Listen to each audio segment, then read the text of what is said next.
এদিকে অতিবৃষ্টি আর উজানের ঢলে কুড়িগ্রামে বেড়েছে সবকটি নদ নদীর পানি। রংপুর এবং নেত্রকোনার নদ নদীর পানি কমতে শুরু করলেও অব্যাহত বৃষ্টিতে লোকালয়ে পানি প্রবেশ করছে। আর শেরপুরের ঝিনাইগাতিতে মহারশী নদীর কাঁচা বাঁধের কয়েকটি স্থানে ভাঙন দেখা দিয়েছে।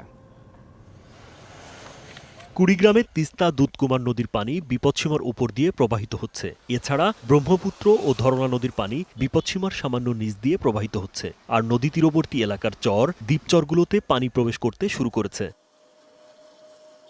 এছাড়া পানি বৃদ্ধির কারণে তিস্তার দুটি পয়েন্টে ভাঙন দেখা দিয়েছে। যে হারে পানি বাড়তেছে হয়তো যত সম্ভব বাড়িতে থাকা যাবে না। আর ভাঙনি আছে, বাড়ি ভাঙনি আছে, ভাঙনি দিয়ে আবার পটল বাড়ি ভাঙবে এনেছে।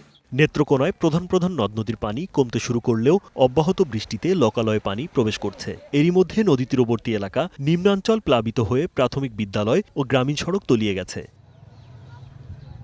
বন্যা দুর্গত এলাকা পরিদর্শন করেছে কলমাকান্দা উপজেলা প্রশাসন। বন্যার্তদের আশ্রয় কেন্দ্রে আনা ও শুকনো খাবারের ব্যবস্থা করা হয়েছে। আমরা চলা বিপদ হইব, সরকার সাহায্য করলে আমরা খুব উপকার হইত। দুর্গতদের জন্য আশ্রয় কেন্দ্র এবং তাদের প্রয়োজনীয় খাবার, সেই সাথে গবাদি পশুদের জন্য নিরাপদ আশ্রয় এবং তাদের খাবারের ব্যবস্থা রেখেছি আমরা। শেরপুরে কিছুটা কমতে শুরু করেছে নদ নদীর পানি, তবে প্রবল স্রোতে ঝিনাইগাতিতে মহারশী নদীর কয়েকটি স্থানে ভাঙন দেখা দিয়েছে।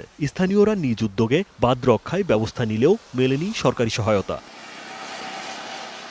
ভাঙন ঠেকাতে স্থায়ী বাঁধ নির্মাণের দাবি স্থানীয়দের। শহর রক্ষা কোনো বাঁধ না থাকার কারণে আমাদের এই শহরটি প্লাবিত হয়ে যায়। ঝিনাইগাতি শহর রক্ষা বাঁধটির জন্য আমরা বারবার কথা বলে যাচ্ছি বিভিন্ন প্রশাসনের বিভিন্ন দপ্তরে। রংপুরে কাউনিয়া পয়েন্টে তিস্তার পানি বিপদসীমার উপরে থাকলেও বুধবারের তুলনায় প্রায় 10 সেন্টিমিটার পানি কমেছে। এখনও তলিয়ে আছে তীরবর্তী এলাকার নিম্নাঞ্চল, চর ও দ্বীপচরের ফসলি জমি।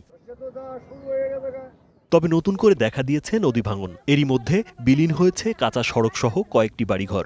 আমরা রাতে ঘুমাচ্ছি, সকালে উঠে দেখি যে বাড়িঘর নেই, রাস্তাঘাট নেই। এই যে বাড়িটা যদি ভেঙে যায় তখন কি করব আমরা?